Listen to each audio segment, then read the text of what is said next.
6 h du matin, c'est une journée particulière pour les urgentistes du SAMU. Aujourd'hui, ils se rendent sur une manifestation exceptionnelle, l'Enduro du Touquet, une course de moto sur les dunes.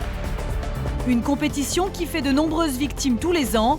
Les urgentistes transforment l'aéroport de la ville en hôpital de campagne. Donc là, on va avoir certainement besoin d'un coup de main, on va décharger le camion.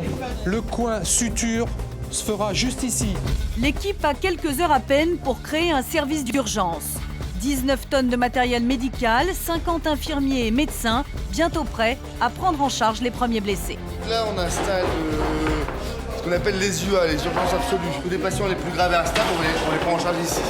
Et à côté, dans la salle d'à côté, ça va être les UR, les urgences relatives. Donc là, ce sera la petite traumatologie, les petites bobologies, les sutures.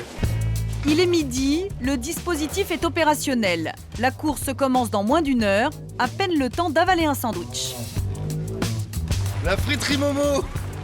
Alors je vais prendre une frite fricadelle, tu minutes. Fricadelle, 5 €. Impeccable. Pour l'instant, c'est le calme avant la tempête. L'équipe se prépare au coup de feu. Généralement, c'est lors des premières minutes de la course qu'arrivent la plupart des blessés. C'est une course très physique sur le long terme. Donc il y a les jeunes, les poireaux comme on les appelle, qui se donnent à fond le premier tour.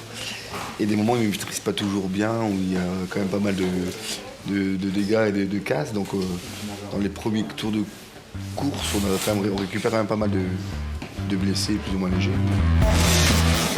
L'Enduro du Touquet, c'est l'une des courses de moto les plus importantes du monde. 1 millier de motards au départ, parmi eux des professionnels, mais surtout des amateurs. Et plus de 450 000 visiteurs dans une ambiance surchauffée, vitesse, alcool, fête, un cocktail explosif.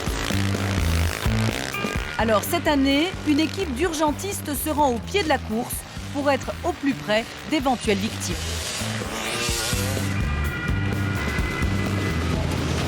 Normalement, on doit suivre le cortège à la fin. C'est possible de nous ouvrir là ? Ouais, ça marche. Merci. Dès que c'est fini, dès que c'est passé, ils ouvrent là pour qu'on suive. On va prendre une photo, obligé, hein. Obligé. Ça, c'est extraordinaire. La course va commencer dans quelques instants. Les moteurs commencent à chauffer. Ah, c'est du sport, hein. 415, les motos Yaman. C'est des chiens fous, c'est des fous.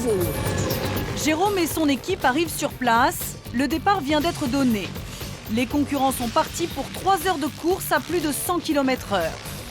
Aux urgences de l'aéroport, on suit l'événement sur écran.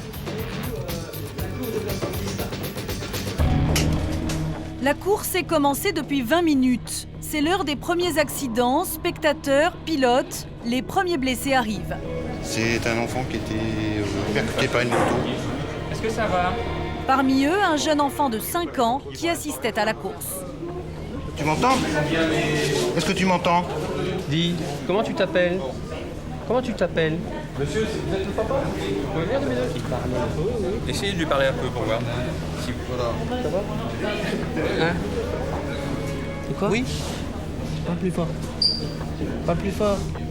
Le petit garçon réagit faiblement. Il est encore sous le coup de l'accident. Il était avec son père aux premières loges de la course quand une moto a perdu le contrôle. Il est tombé. Il s'est fait renverser. On s'est fait renverser, ouais. On s'est fait faucher par un pilote motocross. Et le motard a sauté, quoi, et il n'a pas su contrôler sa moto, il nous a fauché. Il a été atteint de quel côté par la moto? C'est le côté gauche. On a eu le temps de reculer, de reculer le petit, mais c'est pris le casque sur le front. L'enfant souffre d'un petit traumatisme crânien et le médecin soupçonne une fracture du nez. C'est tout ce qui t'arrive, là, il y a beaucoup de monde autour de toi. T'inquiète pas, Le petit garçon a peur. Les infirmiers improvisent de quoi l'amuser avec les moyens du bord. Essayer de lui trouver quelque chose qui l'amuse un petit peu. Il se retrouve là devant tout le monde à se demander qui fait quoi. Il va certainement avoir très peur. Tu veux un petit ballon? Regarde comme il est rigolo. Tu viens avec moi? Je te prends dans les bras. Le garçon est emmené à l'hôpital le plus proche pour une radio de contrôle. Son père est rassuré, mais l'accident aurait pu être beaucoup plus grave. Vous avez eu plus de peur Ouais. On a vu la vitesse qu'elle est, oui. Vu comment on a revu la barrière après, on a eu de la chance. Ouais, franchement, la barrière elle est coupée en deux. Donc on a eu vraiment de la chance. Qu'est-ce qui s'est passé avec le motard? Et il s'est relevé et puis il nous a fait signe au revoir. Et alors, qu'est-ce que... Ça serait bien qu'il dise qu'il s'excuse quand même, ou qu'il prend des nouvelles. Voilà. Le petit garçon a eu de la chance, il s'en sort avec une fracture du nez. Il rentrera chez lui dès le lendemain. L'équipe de Jérôme, placée au pied de la course, vient d'être appelée pour une intervention. Un monsieur qui fait un gros malaise, qui est pas très bien, d'après les témoins. Ils ont envoyé la Croix-Rouge, les pompiers, puis on va aller en renfort de tout ça. Le problème, c'est qu'en plein milieu de la cohue, difficile pour l'équipe de trouver son chemin. L'escalier 5, c'est où? L'escalier 5. Oui. Aucune idée? C'est pas grave, on démerdera. L'escalier 5. Aucune... Le poste de secours, il est où? Dick Centre. Dick Centre. Une heure que le SAMU il arrive. Oui. Bah, moi j'irais un peu tout droit, Pierre-Luc. Hein. Oui, c'est le SAMU, hein, c'est pas le médecin de course, vous faites tout là. La ville du Touquet est transformée en stade géant. Il faut faire vite, mais l'équipe est complètement perdue. On se repère absolument pas par rapport à ce qu'il y a autour, on est dans la foule, on voit pas ce qu'il y a, on voit pas les panneaux, on voit pas ce qu'on voit d'habitude. On n'arrivera jamais à intervenir ici. Jamais, c'est tout le bordel. Au bout de 20 minutes, les urgentistes trouvent enfin le poste de secours, mais le malade a repris connaissance. Ça vous est déjà arrivé de faire des malaises comme ça? Non. Vous faites de l'épilepsie ou pas? Non. C'est arrivé hier. Hier, vous avez dormi où cette nuit? Je suis dormi dans un camion. Dans un camion? Ouais. Et ce matin, j'avais froid alors. Ouais. Vous avez mangé? Ouais, j'ai mangé un kebab. Bon. Oh, bah c'est très bien, vous êtes sauvé avec ça. Il y a un VSAB, non? Un malaise, surtout dû au manque de sommeil et à l'alcool. Première intervention, bon bah voilà, assez rapide. Bon, rien de bien méchant, mais bon. Aux urgences de l'aéroport, en revanche, les équipes sont débordées. Accident de course, un pilote vient d'arriver. Comment? Ce jeune motard vient de faire une chute en moto. Il s'est déboîté l'épaule. C'est douloureux, hein? C'est la pire de la réduction. Donc le est déboîté, il faut remettre maintenant la tête humérale dans la cavité. Donc c'est déboîté, c'est très douloureux. Hein? Alors c'est pourquoi parfois au bloc opératoire on peut y aller avec l'anesthésie générale. Et respirez fort dans notre masque.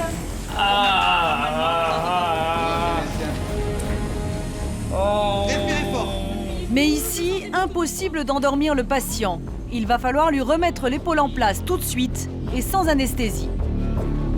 Seule solution pour atténuer la douleur, la morphine. On est en train de préparer pour l'endormir. Je suis en train de préparer, ça y est, j'ai fini. La douleur est telle que toute l'équipe doit immobiliser le blessé.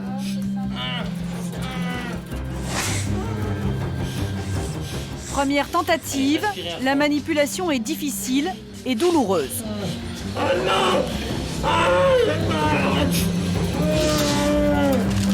Malgré les efforts, le médecin ne parvient pas à remettre l'épaule en place.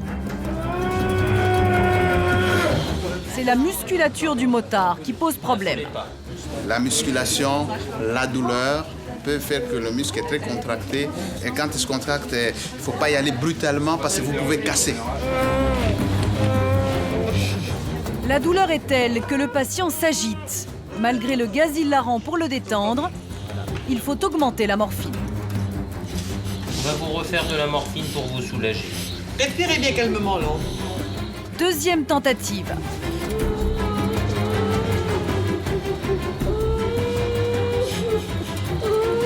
On y est presque, monsieur.